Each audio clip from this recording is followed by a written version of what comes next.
akhlaknya. Innama bu'istu liutammima makarimal akhlak. Aku diutus oleh Allah untuk menyempurnakan akhlak. Artinya apa? Akhlaknya para nabi dan para rasul disempurnakan dengan akhlaknya Rasulullah SAW. Maka kita pun demikian. Akhlak kita tidak ada yang sempurna. Ya, kita harus terus belajar akhlak dan adab. Ya, sehingga akan terus melengkapi akhlak dan adab kita semuanya. Bagaimana akhlaknya Al-Imam Malik rahimahullah?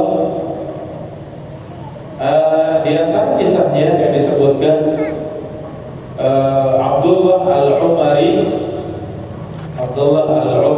beliau menulis surat kepada Imam Malik an yatafarraga lil ibadati wa an yatafarrada bil amali. Tulisan dari Abdullah Al-Umari kepada Imam Malik agar beliau fokus kepada ibadah dan fokus kepada amal. Ini mungkin satu sisi melihat pada Imam Malik dari sisi ibadah dan amal, mungkin tidak sebanyak para ulama yang lain. Makanya tadi Ibnu Mubarak tadi mengatakan bukan karena banyaknya salat, bukan karena banyaknya puasa tapi karena apa yang ada di dalam hati beliau, antara beliau dengan Allah Subhanahu wa taala. Ini. Maka bagaimana jawaban Imam Malik? Tentu Imam Malik selain ahli hadis, selain ahli fikih, beliau juga ahli ibadah, beliau juga seorang yang wara, seorang yang sangat mulia akhlaknya. Tapi ketika dinasihati demikian, apa jawaban beliau? Beliau sangat tawadhu, beliau sangat rendah hati. Bagaimana beliau rendah di risalah latifah? Beliau menjawab dalam sebuah tulisan, min adabil ulama wa akhlaqi al-qurama. Bagaimana seharusnya adabnya para ulama dan akhlaknya orang-orang yang mulia. Maka ia mengatakan amma ba'du fa innallaha qad qassama al-a'mal kama qassama al-ajzar. Kata Imam Malik, sesungguhnya Allah Subhanahu wa taala membagi amalan sebagaimana Allah membagi rezeki. Allah membagi amalan sebagaimana Allah membagi rezeki. Faruba rajulan futiha lahu shawwal yuftalahu fi shalah. Kata Imam Malik, bisa jadi seorang dimudahkan dalam urusan puasa, namun tidak dimudahkan dalam urusan salat. Maksudnya puasa sunnah dan salat sunnah. Artinya seorang bisa jadi dimudahkan untuk menjadi ahli puasa, tapi ia tidak termasuk ahli salat. Wa akhar futiha lahu fi shalah wa lam yuftalahu fi sadaqah. Kata Imam Malik, bisa jadi seorang dibukakan oleh Allah sebagai ahli salat, namun ia tidak termasuk dari ahli sedekah. Ia tidak termasuk dari ahli sedekah. Wa akhar futiha lahu fil jihad. Yang lain lagi bisa jadi Allah mudahkan dalam urusan jihad. Seorang menjadi ahli jihad. Wa ana, sedangkan aku, kata Imam Malik, futihali fil ilmi wa nasrihi. Sedangkan aku dimudahkan Allah Subhanahu wa taala di dalam ilmu dan menebarkan ilmu. Sedangkan aku, kata Imam Malik, dimudahkan Allah di dalam ilmu dan menebarkan ilmu ini. Fa ana radin bima qasamallahu li. Kata Imam Malik, maka aku ridha dengan pembagian Allah untukku. Ini saudara-saudari, Bapak Ibu rahimani wa rahimakumullah. Ada faedah besar yang bisa kita ambil, di mana terkadang kita dimudahkan dalam satu urusan dan tidak mudah dalam urusan yang lain. Ada yang mudah dalam menjaga sholat sunnah, sholat malam, sangat hebat. Dia sholat duha, sangat dijaga. Mudah untuk menjaganya. Sholat rawatib, qabliyah dan ba'diyah sangat dijaga. Sholat sunnah, demikian. Tapi ternyata bukan ahli puasa. Dalam urusan puasa tidak. Demikian. Kadang sebaliknya bisa jadi dalam urusan puasa, masya Allah ahli puasa. Dia selalu puasa Senin Kamis. Dia sangat kuat, bahkan sudah terbiasa dengan puasa Daud. Dia sehari puasa, sehari tidak. Dia sangat dimudahkan dalam urusan puasa. demikian sedekah, jihad, dan ibadah yang lain. Satu dengan yang lain tidak sama. Ya, antara kita semuanya tidak sama. Yang mana yang mudah buat kita tidak sama. Dan itu sebagaimana rizki juga tidak sama. Ada yang kaya, ada yang sedang, ada yang miskin, ada yang mudah, ada yang sulit. Rizki sudah dibagi oleh Allah. Maka amal juga sama. Ya, amal juga sama. Itu sudah dibagi oleh Allah Subhanahu Wa Taala. Kata Imam Malik, sedangkan aku Allah mudahkan untukku ilmu dan mendakwahkan ilmu, menyampaikan ilmu, kata beliau. Dan saya ridha dengan pembagian Allah yang ini, kata beliau. Ya, ini saudara-saudari rahimani wa rahimakumullah. Ya, seakan Imam Malik bisa jadi seorang imam. Ya, seharusnya mungkin diucapkan demikian seandainya beliau marah. Itu haknya untuk marah, ya. Hanya seorang imam, ya, menjadi khutbah dalam segalanya, termasuk dalam urusan ibadah, dalam urusan amal, ya. Ketika dikritisi, dan yang akan memperbanyak ibadah, dan yang akan memperbanyak amal, ya bisa. Jadi beliau membela diri bisa, ya. Tapi ternyata tidak. Inilah akhlaknya Imam Malik bin Anas rahimahullah. Sangat tawadhu, ya, sangat rendah hati, sangat lembut, ya. Ini jamaah rahimani wa rahimakumullah. Di antara yang diambil dari Imam Malik, wasiat beliau kepada seorang pemuda dari Quraisy. Beliau mengatakan, ya ibna akhi ta'allam al-adab qabla al-ilm.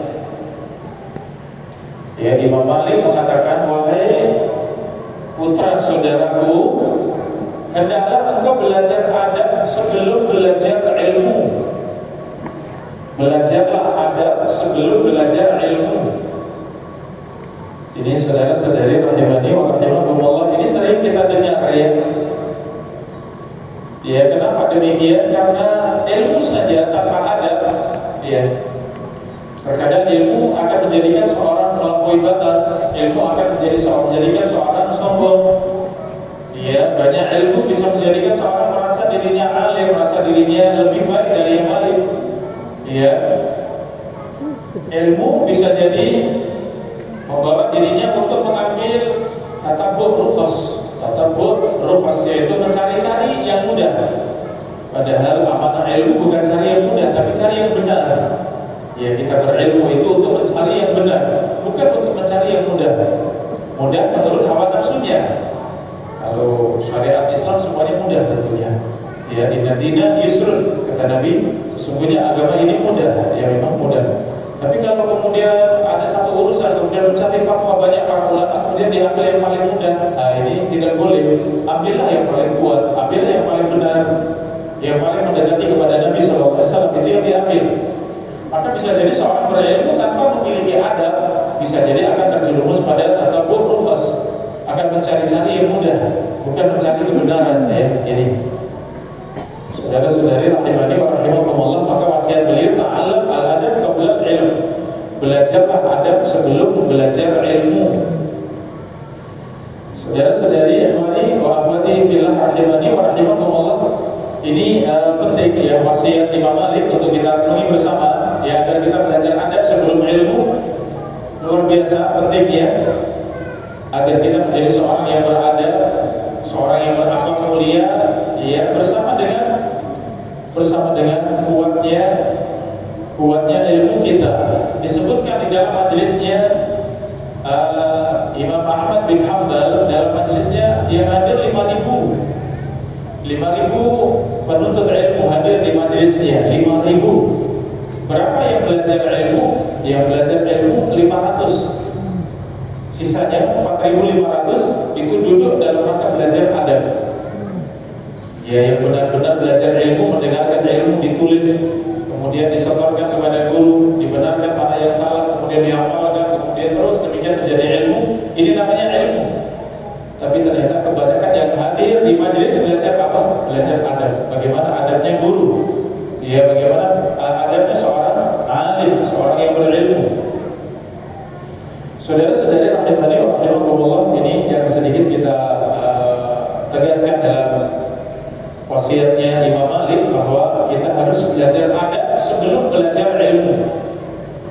Kata Sufyan As-Tsauri, kana rajul idza arada an yaktuba al-hadis ta'addaba wa ta'abbada qabla dzalika bi 20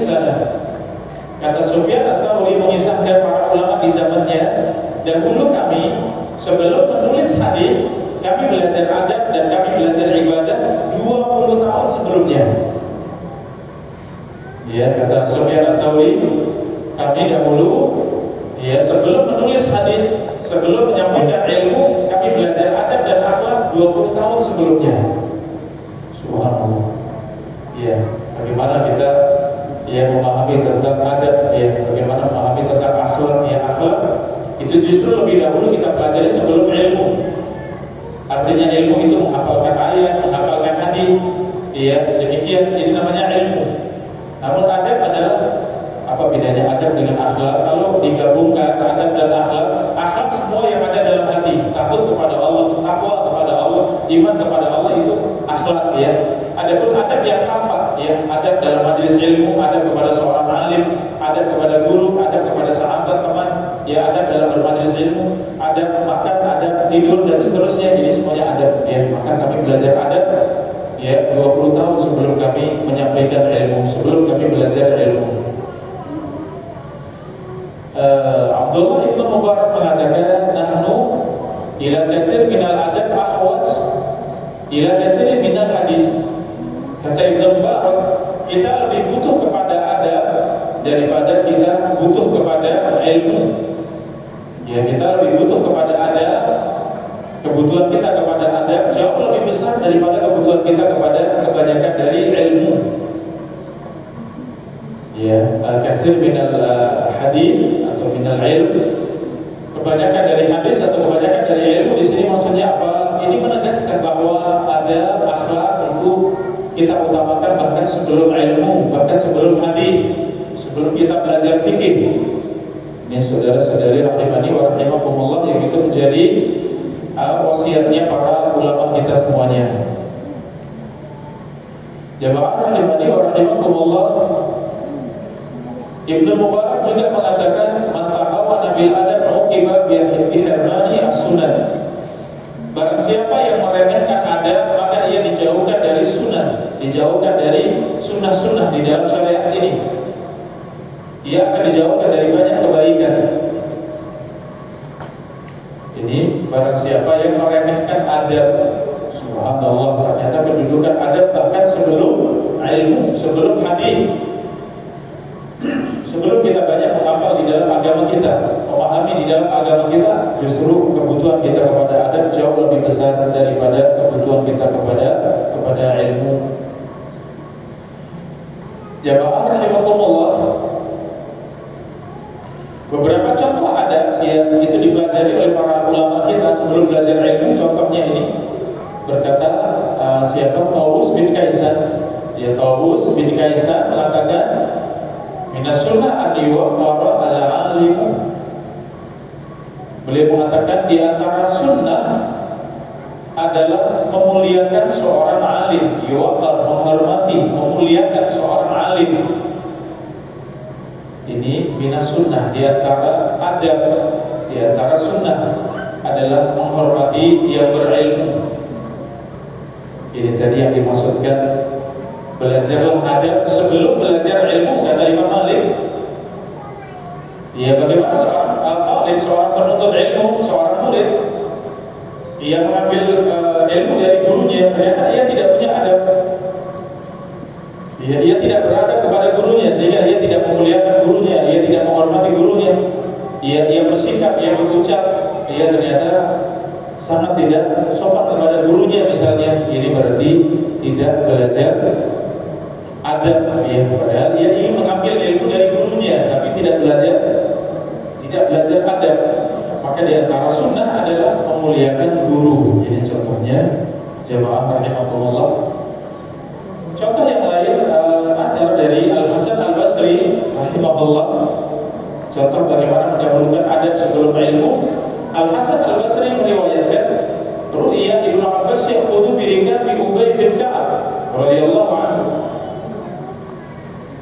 Dilihat oleh para murid sahabat Ibnu Abbas radhiyallahu anhu, beliau mengambil tangannya Ubay bin Ka'ab.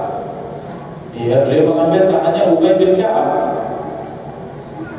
Maka dikatakan kepadanya, anta ibnu ammi Rasulillah ta'khudhu bi rikab rajulin minal ansar.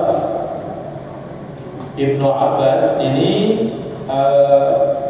putra paman Nabi. Al-Abbas bin Abdul Muttalib itu paman Nabi. Paman Nabi yang masuk Islam adalah Hamzah bin Abdul Muttalib dan Al-Abbas bin Abdul Muttalib. Al-Abbas punya putra adalah Abdullah ibnu Abbas. Sehingga Abdullah ibnu Abbas ini sepupu Nabi, seorang sahabat mulia, sahabat siwa, sahabat kecil ya. Namun kedudukannya dia sebagai sepupu Nabi, ia sebagai putra paman Nabi, seorang yang sangat mulia. Tapi bagaimana melihat Ubay bin Ka'ab yang lebih senior dari dalam ilmu ya, yang lebih senior dalam masalah ilmu ada sahabat Ubay bin Ka'ab radhiyallahu anhu. Dia ternyata dia pun menghormati Ubay bin Ka'ab radhiyallahu anhu, ya'khudhu bi rikabi Ubay. Dia mengambil tangannya, dia cium tangannya. Ya, Fakila lahu, maka dikatakan kepada Ibnu Abbas, engkau putra paman Nabi, sedangkan engkau memuliakan, engkau menghormati seorang dari Ansor, seorang biasa dari Ansor ya. Seorang biasa dari Ansor. Faqala, maka jawaban Ibnu Abbas, innahu yanbaghi lil habri an yu'azzam wa yusharraf. Sudah sepantasnya seorang alim itu diagungkan dan dimuliakan. Sudah sepantasnya seorang alim itu yu'azzam wa yusharraf, diagungkan dan dimuliakan. Tentu batasan mengagungkan dan memuliakan di sini batasan yang benar ya, bukan sampai melampaui batas ya, tidak, tapi dengan cara yang benar. Tapi menghormati guru, memuliakan guru, memuliakan orang yang berilmu, ini bagian daripada adab yang itu kita pelajari bahkan sebelum kita mengambil ilmunya. Ya, sebelum kita mengambil ilmunya. Ini contoh dari para salaf, jamaah rahimani wa rahimakumullah.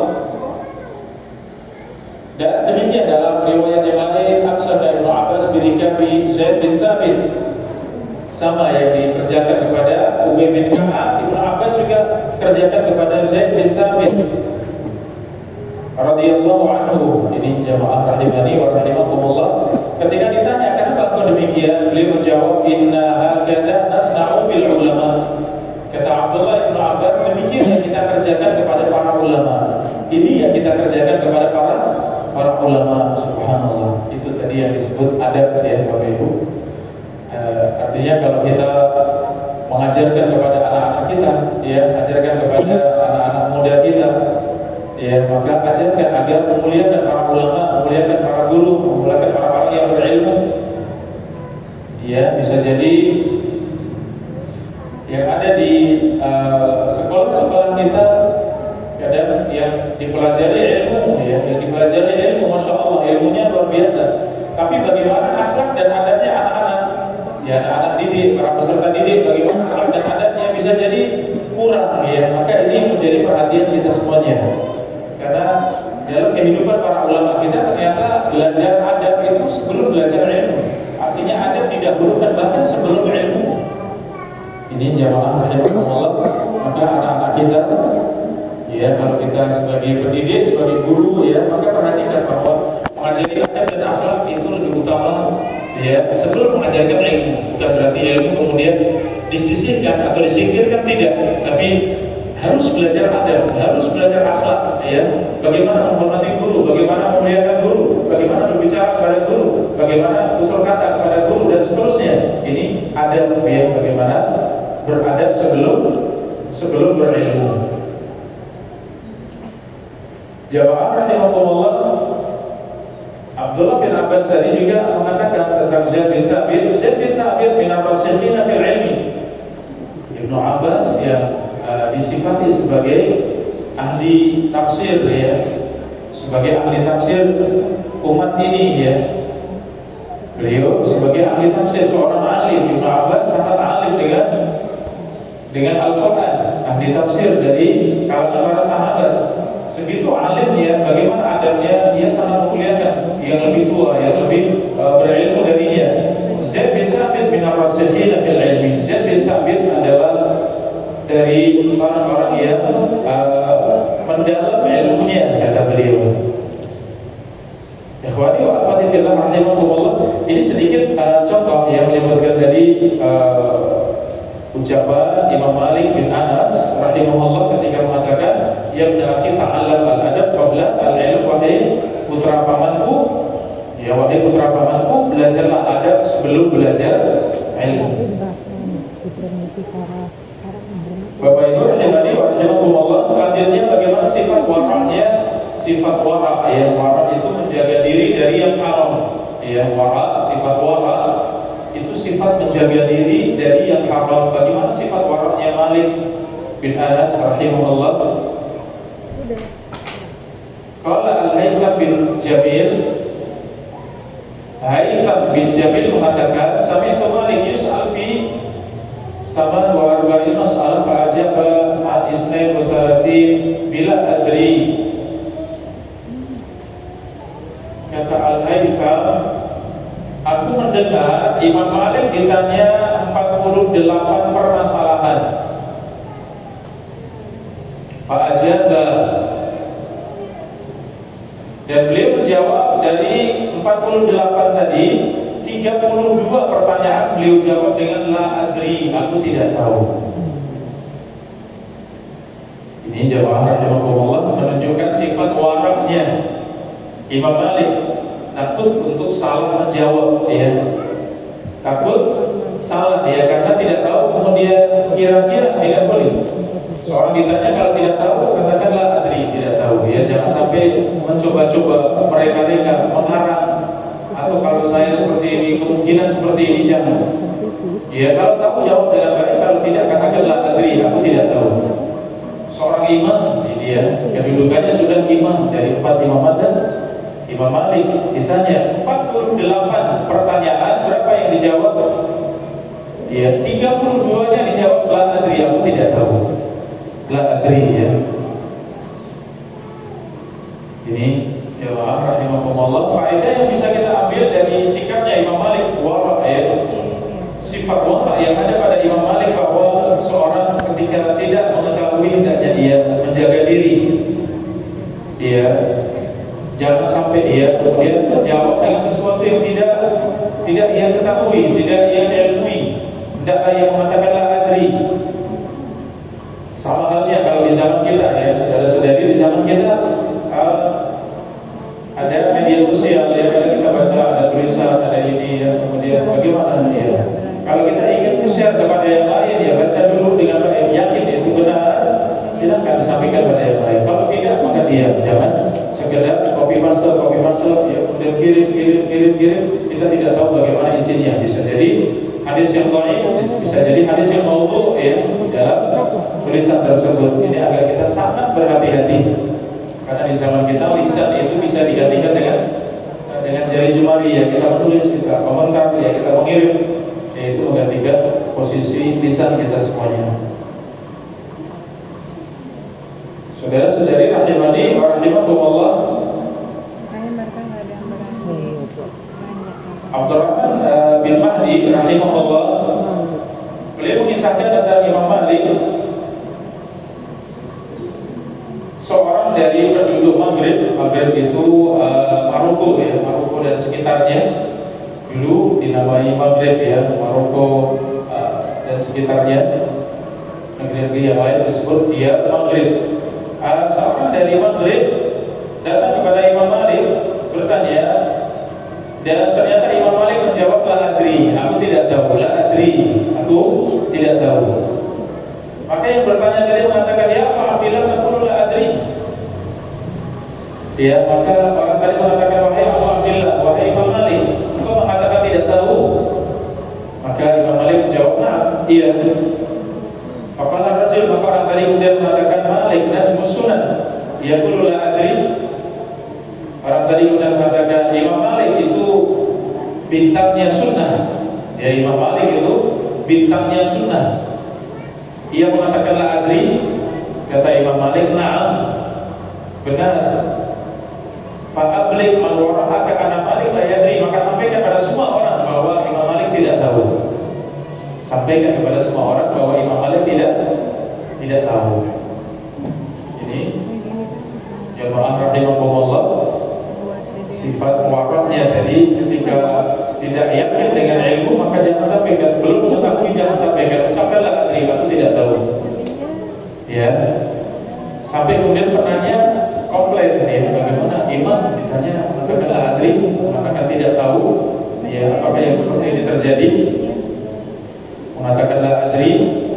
Ya, ternyata Imam Malik mengatakan, iya, Imam Malik tidak tahu dan sampaikan pada semua yang ada di belakangmu bahwa Malik tidak mengetahui. Ini jamaah rahimani wa rahimahumullah, padahal beliau seorang yang sangat alim. Kita lihat dari kitabnya, kitab beliau adalah kitab Al-Muwatta. Al-Muwatta Imam Malik, nama kitabnya kitab hadis, namun juga berisi tentang fikih. Ya, susunan hadis yang berisi tentang fikih, yaitu kitab Al-Muwatta. Bagaimana kitab Al-Muwatta beliau susun? Ya, beliau menulis kitab Al-Muwatta ini selama 40 tahun. Beliau menulis kitab Al-Muwatta selama 40 tahun, lama sekali jemaah. Ya, selama 40 tahun menulis kitab Al-Muwatta. Dan Imam Malik mengatakan, Aratuhu ala sab'in faqihan min fuqaha'il Madinah.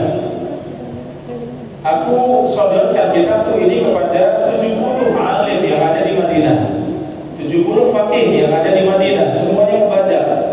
Wa'afuni wa wa'ta'uni, semuanya setuju dengan kitabku dan semuanya membenarkan kitabku. Wa'ta'uni, ya wa'ta'uni, maka sampai itu Al-Muwatta, maka aku namanya kitab ini Muwatta dari kata wa'ta'uni.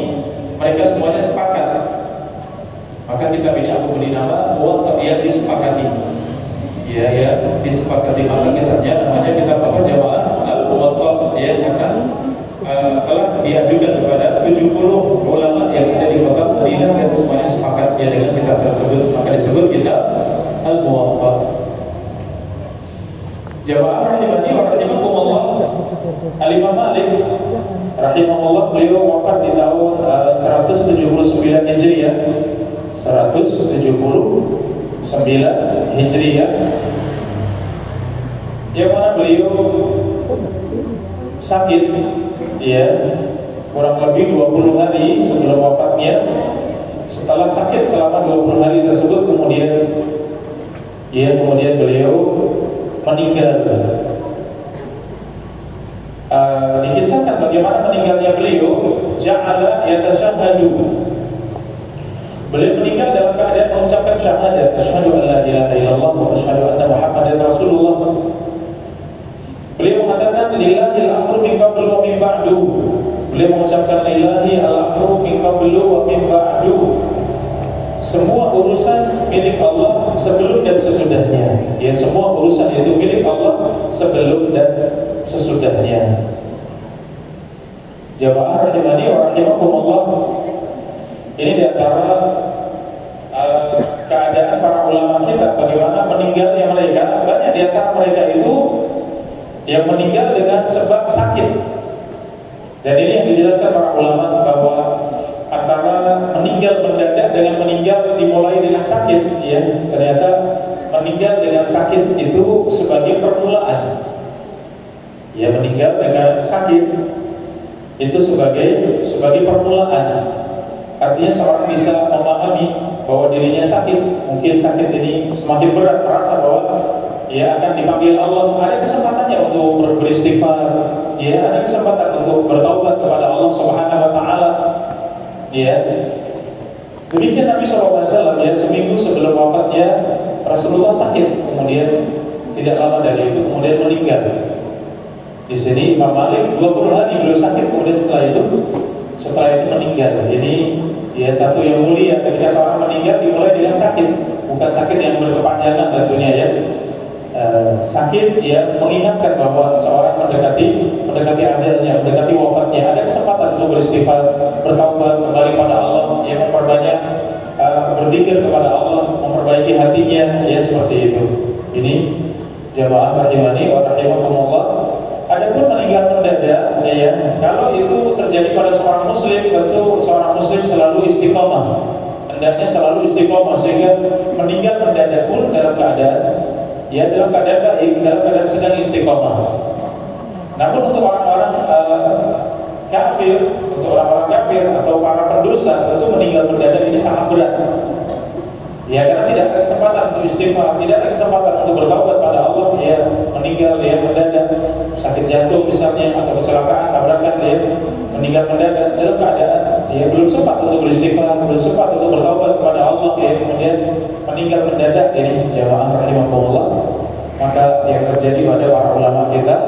di mana mereka meninggal dengan sakit dan kemudian meninggal. Jamaah rahimahumullah, ada satu asar riwayat dari, ini kita tutup majelis kita, dari Asad bin Musa rahimahullah. Beliau mengisahkan setelah wafatnya Imam Malik, beliau mengatakan, "Ra'aitu Malikan ba'da mautihi." Aku melihat Imam Malik setelah wafatnya. Wa 'alaihi thiyabun khudar, ia memakai pakaian hijau. Wa huwa 'ala naqatin baina as-samai wal ardi, ia menunggangi onta di antara langit dan bumi. Fakultu alaysa qad mutta, maka aku katakan kepada Imam Malik, bukankah engkau telah meninggal? Qala bala, benar, kata Imam Malik. Qultu wa ila madza sirta, maka aku bertanya, bagaimana keadaanmu? Qala qadimtu ala rabbi, aku datang kepada Tuhanku. Wa kallamani kifahan, Allah pun mengajak bicara langsung kepadaku. Wa qala ya Aba Abdurrahman salni u'tika. Kemudian Allah mengatakan, wahai Abu Abdillah, mintalah kepadaku, aku berikan untukmu. Wa tamanna 'alayya urdika, dan berharaplah kepadaku, aku akan ridho, aku akan berikan engkau sampai ridho. Jamaah rahimahumullah, kisah yang seperti ini namanya karomah ya. Karomah itu hamba-hamba yang mulia, wali-wali Allah, hamba-hamba yang mulia. Maksudnya mulia di sini, mulia di atas Islam, mulia di atas sunnah. Yang istiqomah di atas Islam, istiqomah di atas sunnah. Kemudian terjadi sesuatu yang tidak biasa, itu namanya karomah. Ya, karomah. Bagaimana Imam Malik sudah meninggal, ia melihat, ia jumpa dengan Imam Malik dengan pakaian hijaunya, dia di atas kota, dia di atas langit dan bumi, artinya di atas. Ya, kemudian ditanya, bukankah engkau telah meninggal? Dia benar, ya benar. Bagaimana keadaanmu? Dia menjawab dari jawabannya, sungguh aku telah datang kepada Tuhanku dan Allah mengajak bicara kepadaku secara langsung. Allah mengatakan, mintalah kepadaku, aku akan berikan semuanya, dan berharaplah kepadaku, aku akan jadikan engkau ridho ya dengan harapanmu. Ini jamaah rahimani wa rahimakumullah, ini bagian daripada kisah tentang karomah para ulama kita ya. Yang seperti itu kalau dibawa kepada kisah-kisah yang menyimpang dari Islam, itu yang salah ya. Mengatakan ada yang datang kepadaku dalam mimpi misalnya, kemudian mengatakan bagimu sudah tidak wajib sholat misalnya, maka itu yang datang bukan mimpi yang baik, tapi itu syaitan, itu iblis ya. Ini, dan sering juga demikian, para ulama diuji dengan demikian. Ya, seperti Abdul Qadir Al-Jailani yang sering disebut ya. Abdul Qadir Al-Jailani seorang imam besar ya, seorang ulama kita. Namun orang-orang sufi menganggapnya dengan kisah-kisah yang berlebihan sehingga kemudian menjadi salah ya.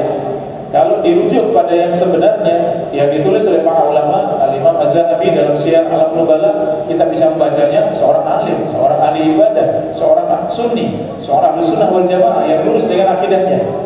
Ya, pernah suatu saat Abdul Qadir ya Al-Jailani ia didatangi, ya ada awan yang datang kepadanya. Kemudian dari awan tersebut mengatakan, wahai Abdul Qadir, ya sesungguhnya aku telah ridho kepadamu dan aku telah gugurkan kewajiban sholat atasmu. Kata awan tadi, dia yang mendatangi Abdul Qadir tadi, sesungguhnya aku adalah Tuhanmu dan sesungguhnya aku telah menggugurkan kewajiban sholat atasmu. Apa jawaban Abdul Qadir? Ihsan, ya laknatullah, maka pergilah engkau wahai yang dilaknat Allah. Maksudnya pergilah engkau wahai iblis yang dilaknat Allah ya. Kenapa beliau bisa tahu bahwa ini iblis, bahwa itu syaitan ya? Kenapa? Beliau mengatakan, kalau manusia yang paling mulia saja Rasulullah SAW tidak digugurkan dari kewajiban sholat, bagaimana saya digugurkan dari kewajiban sholat? Tidak lain ucapan tersebut adalah iblis ya. Maka pergilah ke wahai yang dilaknat Allah ya. Ini jamaah rahimakumullah, kisah yang semisal itu mana yang kita terima kalau itu datang dari para ulama yang berpegang kepada sunnah, yang amalnya di atas sunnah, akidahnya di atas sunnah, amalnya benar. Kemudian ada sesuatu yang keluar dari kebiasaan, maka yang seperti itu karomah. itu disebut dengan karomah. Ada pun kisah macam-macam yang ternyata bertentangan dengan Al-Quran dan Sunnah, maka itu semuanya adalah kedustaan. Ya, kalau datang benar maka itu datang dari syaitan, ya, datang dari iblis laknatullah alaih. Maka di sini sering kita dapati ya orang-orang yang sudah tidak sholat, katanya sudah sampai pada derajat yang tinggi, sudah diridhoi Allah, sudah dekat kepada Allah, sebagian mengatakan sudah menyatu dengan Allah sehingga tidak wajib, ya, kewajiban dalam Islam, itu semuanya kedustaan ya di dalam agama Allah Subhanahu wa taala. Tapi sampai di sini jemaah rahimakumullah yang kita kaji dan bermanfaat untuk kita semuanya. Allah taala a'lam bishawab. Baik Ustaz, masih ada sedikit waktu bagi jemaah yang ingin bertanya, kami persilahkan.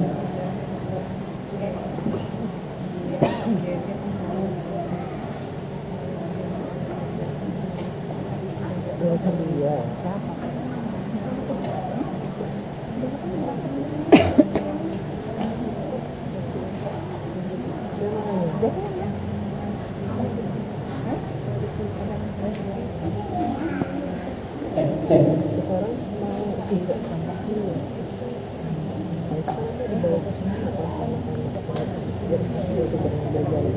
Baik Ustaz, kami coba bacakan dan pertanyaan dari Ummahat. Assalamualaikum Ustaz, semoga Allah curahkan keberkahan kepada Ustaz dan keluarga. Izin bertanya Ustaz, bagaimana apabila kita mengetahui aib atas akhlak yang dilakukan seorang guru tersebut? Kadang di hati ada rasa menjadi berat untuk mengambil ilmunya. Salahkah sikap saya Ustaz?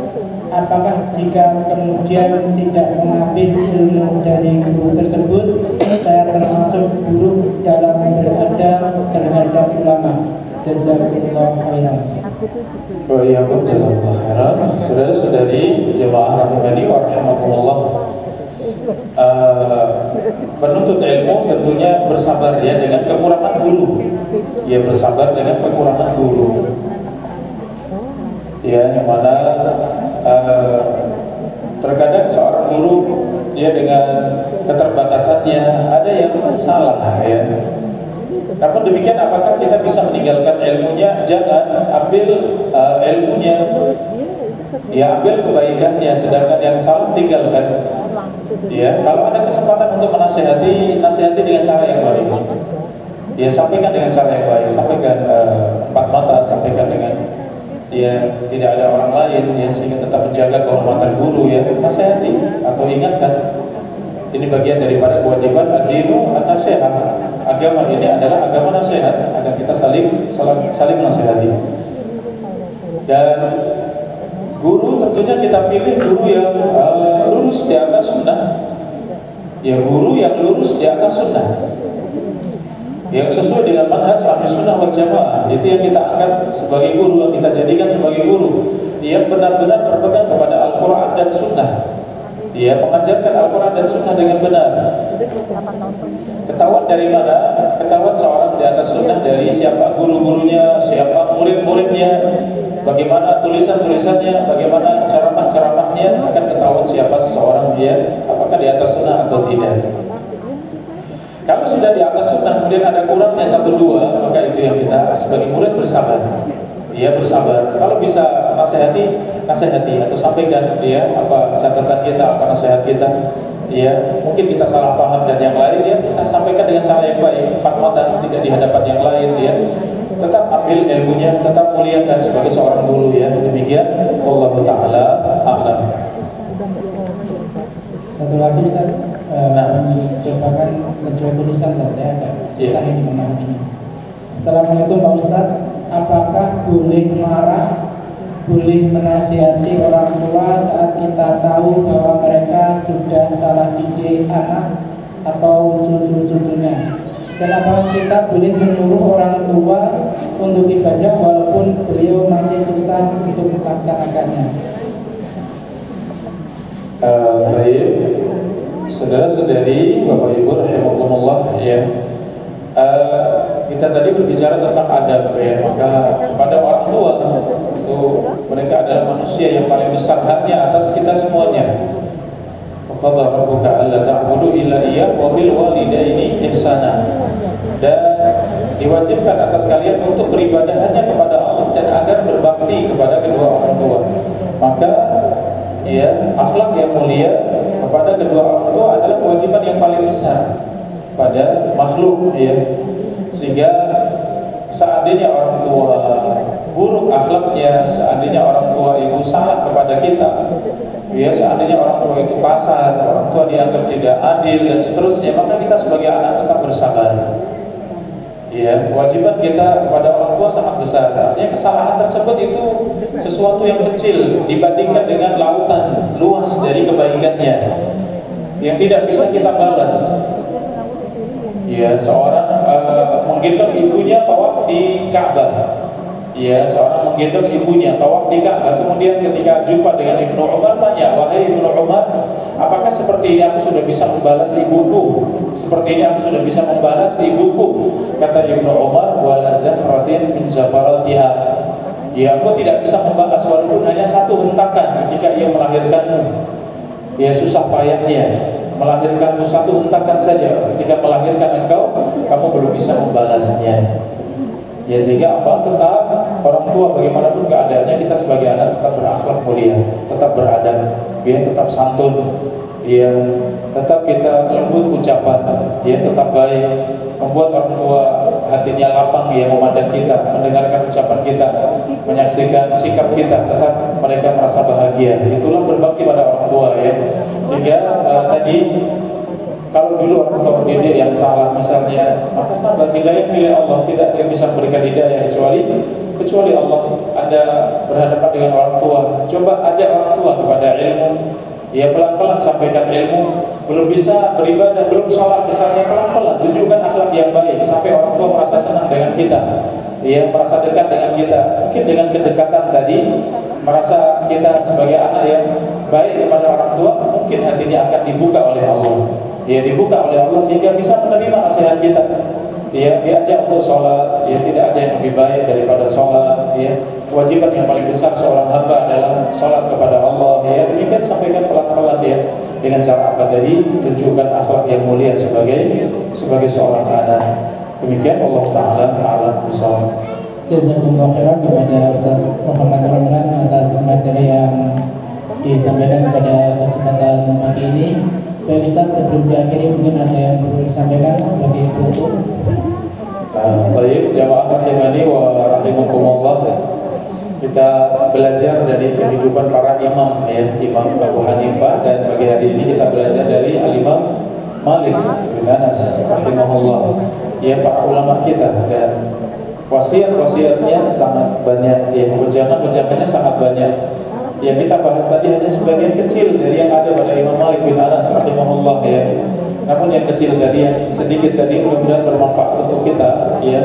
Banyak hal yang kita bisa belajar dari para ulama kita, ya. Seperti tadi masalah belajar adab sebelum belajar ilmu, ya, ini penting, ya. Seorang yang hafal Al-Quran, seorang yang hafal Al-Quran tapi tidak ada adabnya, tentu, ya, sesuatu yang besar pada dirinya, sesuatu yang kurang besar pada dirinya, ya. Demikian kita mendidik keluarga kita, anak-anak kita khususnya, ya, agar benar-benar belajar akhlak, belajar adab, bagaimana di hadapan ilmu, bagaimana di hadapan para ulama, di hadapan guru, ya, agar memuliakan mereka.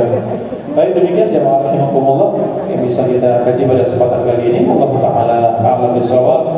Wassallallahu wasallam ala nabiyina Muhammadin wa ala alihi wa sahbihi ajma'in. Wa akhiru da'wana alhamdulillahi rabbil alamin. Wassalamualaikum warahmatullahi wabarakatuh. Waalaikumsalam. Jazakumullah khairan pada hari Jumat yang telah hadir untuk mengikuti kajian rutin Musaibah pada setiap hari Kamis insyaallah, dan insyaallah kita akan bertemu di bulan berikutnya di Senin, ya. Jazakumullah khairan dan juga hadir pada kesempatan hari Senin ini yang sedang diselenggarakan oleh kajian Musaibah. Insyaallah kita akan bertemu di kesempatan hari Senin berikutnya. Dan kami kurang lebihnya mohon maaf. Mari kita meminta untuk majelis. Subhanallah wa bihamdihi, asyhadu an la ilaha illa anta, astaghfiruka wa atubu ilaik. Assalamualaikum warahmatullahi wabarakatuh.